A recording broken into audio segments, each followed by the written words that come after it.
channel. My name is Sadaf and I love all things home decor and DIY. So I've been really into those Mediterranean style rustic olive jars that have the green glazing part at the top, but I haven't been able to find an authentic one anywhere. The other day I was thinking about them and I decided to give them a try to see if I could recreate something similar to them at home. I'm pretty happy with the results. Let's just get into it.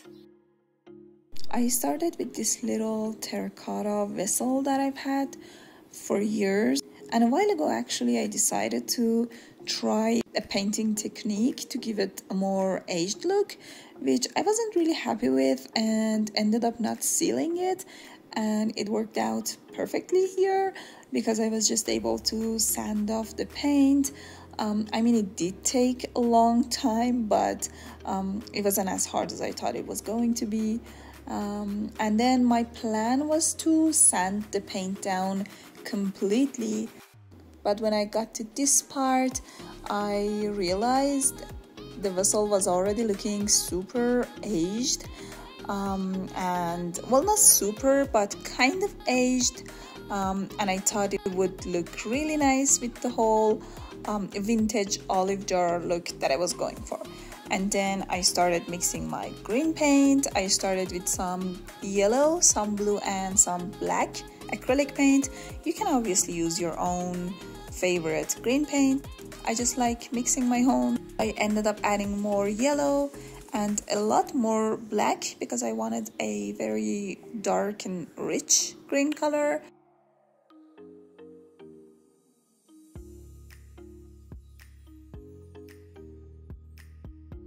When I was happy with the color, I just started painting the top part, and as you can see, I didn't bother sanding the top portion because I knew I was going to cover it up anyways.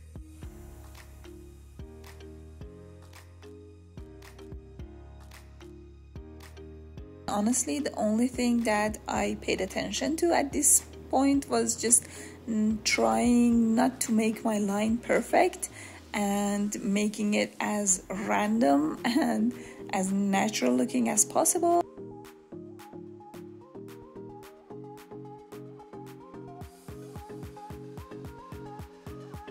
When I was happy with the way the green paint was looking, I decided to add some drips because a lot of my inspo pics had drips and random spots here and there, and that's why you see me add little spots. And then for the drip part, I added some water to my paint to make it runny. Dipped my brush in the runny paint and added some of the paint to one of the corners, one of the spots, and tried to move it around. But as you can see, it wasn't really working out the way I wanted to, so I ended up adding a lot more water and made my paint way more watery, and that ended up working.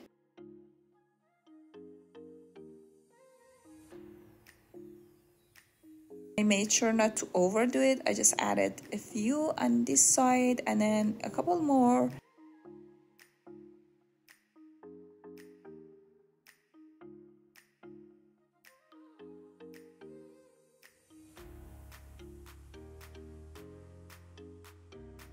And then when I was happy with the way my green paint was looking, I just let it dry, which only takes a few minutes with the acrylic paint. So then I moved on to glazing and making my green parts shiny and glossy, because pretty much every single olive jar that I've seen had a glazing, had a shiny finish at the top. So that's what I'm doing here. This is a glossy finish and I'm just brushing it on top.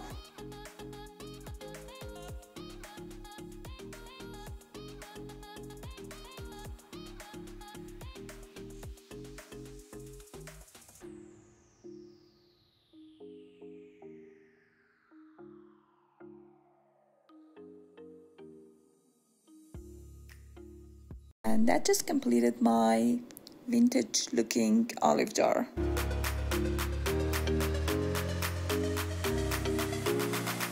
And for the next DIY, I didn't really have much of a plan. I knew a pattern of weaving that I wanted to try and make something with, and it can go many ways. You can make a tray with that pattern, you can make a purse or bag or wall hanging, or a lot of things. I just started and I think it turned out cute, and I wanted to share it with you guys. For this one, I just grabbed some raffia and I started unfolding it.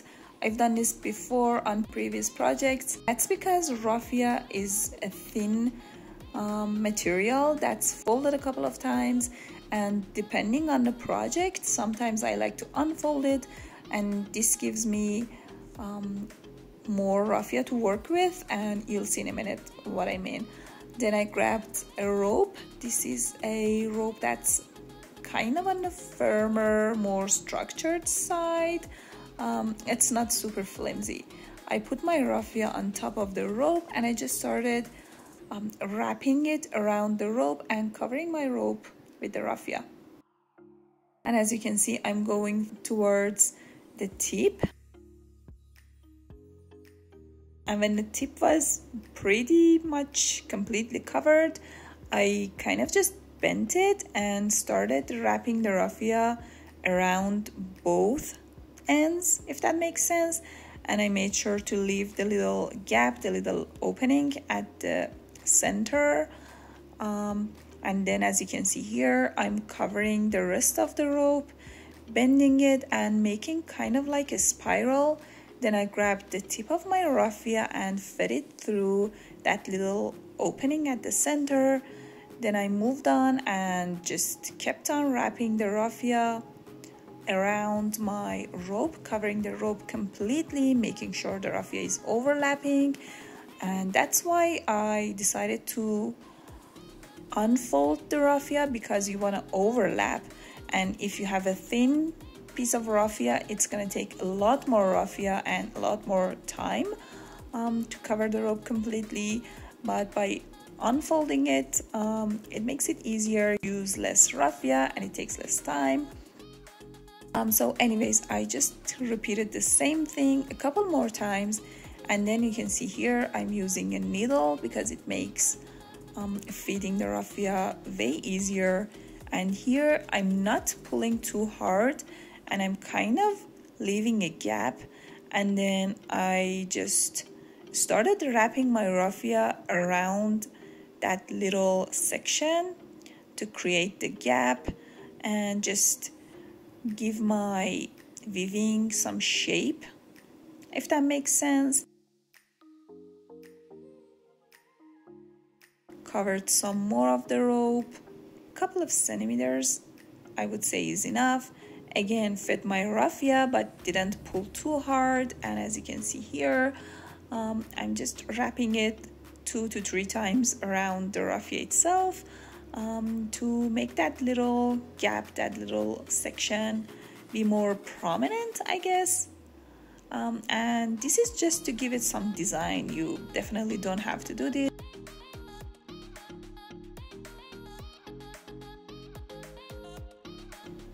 I think you can see the design better here.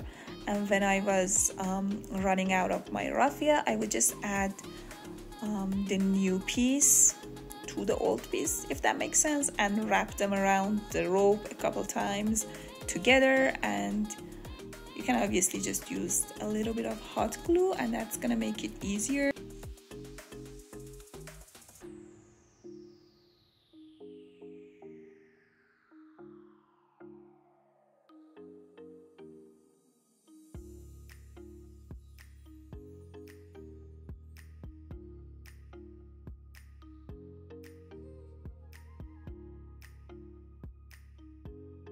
To finish off the weaving, I just used some hot glue, glued the end to the previous row, and then added some more hot glue and covered both rows with the rest of the raffia that I had, and then I was just able to cut off the extra piece. I decided to give it a bit more detail and add some fringes.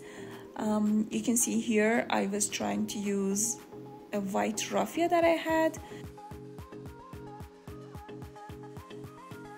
Repeated the same thing a bunch of times, but then I felt like the raffia was looking a bit too dry.